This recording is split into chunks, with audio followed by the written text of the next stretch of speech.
friends, welcome back to the channel. I hope you guys are all doing really well.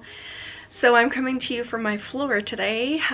Just a cozy evening in the library. I need to do some serious unwinding today. I had a horrible day at work. It was super busy and I just wanted to come in the library and just relax. So I thought this was the perfect opportunity for me to go over my pile of possibilities for my birthday month. Like I've said before on the channel, I don't do a whole lot of TBRs because I don't like to constrict myself too much, but I'm feeling all the ghosty vibes for the summer. So for July, I wanted to stick to some ghosty books. I really wanted to read lots of haunted houses and haunted kids and maybe some nonfiction off of my ghosty shelf and stuff like that. As you guys know, it's my favorite subgenre of horror, paranormal horror, anything to do with ghosts and haunted houses and all that kind of stuff. So I thought my birthday month would be perfect to pick up some ghosty books. And so I've got quite a stack here.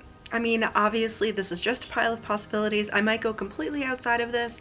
I'm not really too sure. I might read some of these and some of, you know, some other kind of subgenres in horror. Or I might, you know, pick up a few and then be like, okay, I've had enough with ghosties and move on to something else. So I've got a little bit of everything here. I just wanted to go through it quickly. And as it happens, I'm actually going to have more reading time in July than what I thought. If you guys have been following along with my health journey, I'm going to be going in for surgery on July 19th. So sort of, you know, midway through the month, and I'm sure I'm gonna have lots of time reading while I'm recovering. I'm going in for abdominal surgery. So yeah, maybe, who knows, maybe I'll get through this entire stack. But that's enough of me jabbing my jaws. Let's get into the pile of possibilities. Okay, so I kind of have these grouped into stacks, and the first stack, my face is so chubby, oh my god. The first stack is kind of within that middle grade sort of sphere, and so I wanted to pick up at least one out of like the Betty Wren Wright, Mary Downing Hahn kind of sphere, and I also threw in at K.R. Alexander as well. I read one of his books, or their books, I don't know if it's a male or female, earlier this year or maybe late last year, and it was really good. Super cute and super spooky. So this one is called Haunt Me. So like I said, I wanted to pick up at least one kind of out of this little stack. So this one is about this this young girl named Maria and her sister, I believe. Yeah, her sister had passed away sometime beforehand, and she never really got over her sister's death, and so she's at a sleepover, and of course they're either playing with a Ouija board or having some sort of seance or something, and they contact a spirit that claims to be Maria's sister. So that sounded super spooky. And then this one, this sounds really good. I might actually lean towards this one. This is The Ghost of Crutchfield Hall by Mary Downing Hahn, who is an author that I really do enjoy. So this one is about a 12-year-old Florence, and she goes to live, I believe, with her uncle. Yeah, her great uncle's manor house called Crutchfield Hall in the English countryside, so very much in that Gothic sort of sphere. And it says, Florence doesn't reckon with the eerie presence that haunts the cavernous rooms and dimly lit hallways of Crutchfield. It's the ghost of her cousin Sophia, who died the year before. Sophia's ghost seeks to recreate the scene of her death and cause someone else to die in her place so that she will be restored to life. And she intends for Florence to help her. So that sounds super spooky. And then the third one that I have kind of in that YA sphere is The Ghost Witch. So this is a Betty Wren Wright, super short. And so this is about a young girl named Jenny, and she's super excited to move into a new house. It's a big, old, scary house, and she finds out it's haunted, not just by a ghost, but by a ghost of a witch who likes to scare people with huge spiders and snakes and dragons. That's interesting. I've never heard of a witch trying to scare somebody with dragons, so it sounds pretty cool to me. And then jumping over to the YA books, I did feature this one recently in a book haul. And so this is a Babysitter's Club Super Mystery. So this is Super Mystery #1. And I love reading, when I was a kid, I used to love reading specifically the super specials and stuff like that in the summertime. And I always remember like the girls have their names at the top of the POV chapters. So I thought this would be super nostalgic for my birthday month, and also it has to do with a haunted house. So this one says the babysitters have seen some spooky houses before, but nothing half as scary as this place. Screams in the night, mysterious light from a locked attic, a ghostly figure in white. How can the BSC take care of 6 kids for 10 days when they aren't sure they'll survive even a single night? So that sounds really super cute. And like I said, it's going to be really nostalgic for me because during the summertime, I used to read a lot of these super specials in the Babysitter's Club series. And then of course I wanted to pick up some sort of nonfiction ghost stories off my ghosty shelf. So I went with these 3. So this one is kind of on the outskirts because I'm thinking I might want to read this one kind of during the winter months. This is Victorian ghost stories. It's an Usborne or Usborne classics. So I might read that one. I'm not really too sure, but I'm leaning towards one of either of these 2. So this is a Barbara Smith, who's a super popular kind of ghost story writer here in Canada. So this is Horribly Haunted Houses, True Ghost Stories, and super short, and the type is really big. It even has some illustrations in there as well. So I thought this would be super cute to put in there, and of course it has a big old scary house on the front, and the cover is purple, and purple is my favorite color, so I thought I would put this one in there.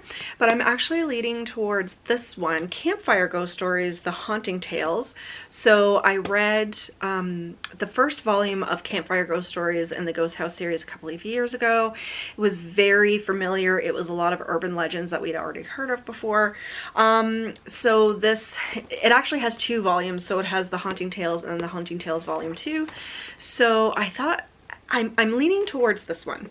This one is still kind of really in there, but you know, campfires and summertime and all of that sort of thing reminds me of growing up when I was like in Girl Guides and stuff like that, and going to camp and that sort of thing. So I think I might lean towards this one to finish this month for sure. And I forgot to mention when I was talking about middle grade books, this is the one that we're picking up for the Haunted Victorian Book Club. So this is The Swallow, a Ghost Story by Karis Cotter, who's a Canadian author. So I thought it would be great to put some Canadian authors in here because it is Canada Day coming up as well. So this one is about 2 little girls, and they're very different. And one of the little girls can see ghosts. So their houses are adjacent to like the cemetery, and they find one of the girls' names on the gravestone. So I mean, you could kind of tell already what's going on here, but I thought this would be super cute. I've read a couple of Karis Cotter's books previously, and they are very much that cozy middle grade haunted house sort of thing. There's not much to it, but it is super cute and very familiar. So I thought this would be great because, as most of you know, I did grow up in an old haunted house across the street from a graveyard, so I thought this would fit in perfectly. So we are going to be reading this for the book club for July, and then doing the discussion the first week of August. And then it wouldn't be one of my TBRs without at least one creepover book. So I love the creepover series. This is The House Next Door.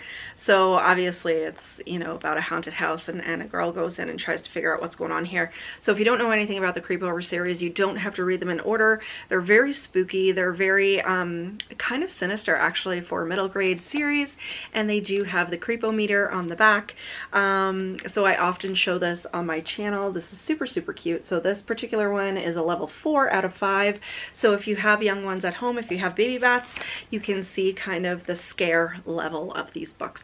I love these books. I sent a whole slew of them to my friend Em to read to her kids.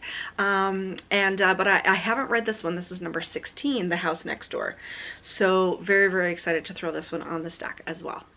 2 more in the physical stack. So we have The Family Plot by Sherry Priest. So adult horror here. So with this one, like a family moves into an older house, and it says here, the property is in unusually great shape for a condemned building, but something in the mansion is angry and lost.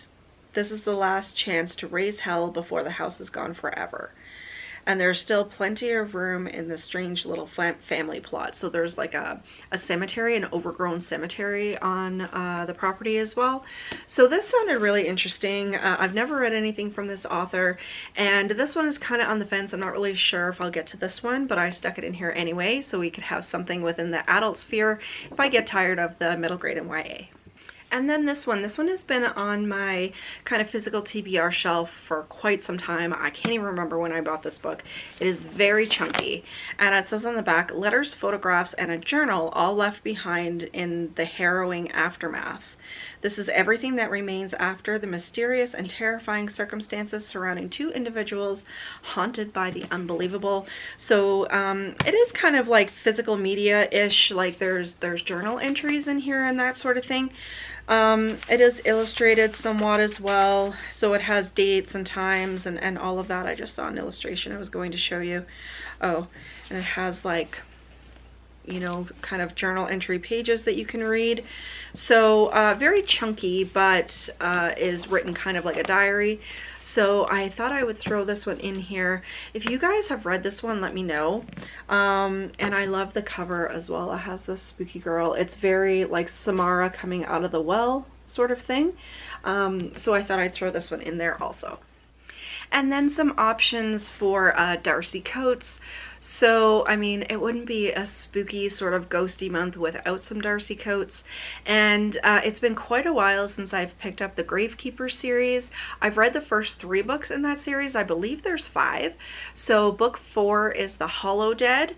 So I don't want to read any of the synopsis for this particular book, but it kind of surrounds this woman. Her name is Kira, and she has amnesia. And she can't remember a whole lot about what's happened before she ends up on the property of like a cemetery, and it's being kept by I think it's a pastor sort of figure, and he takes her on to live in a cottage in the cemetery to be kind of like a groundskeeper sort of thing. But she can see ghosts, and she's trying to help them release themselves from being in limbo. And it's a really, really good story. The first 2 books were kind of slow, but it very much did develop the story, and it was very much that Darcy Coates sort of brand of cozy, spooky cozy.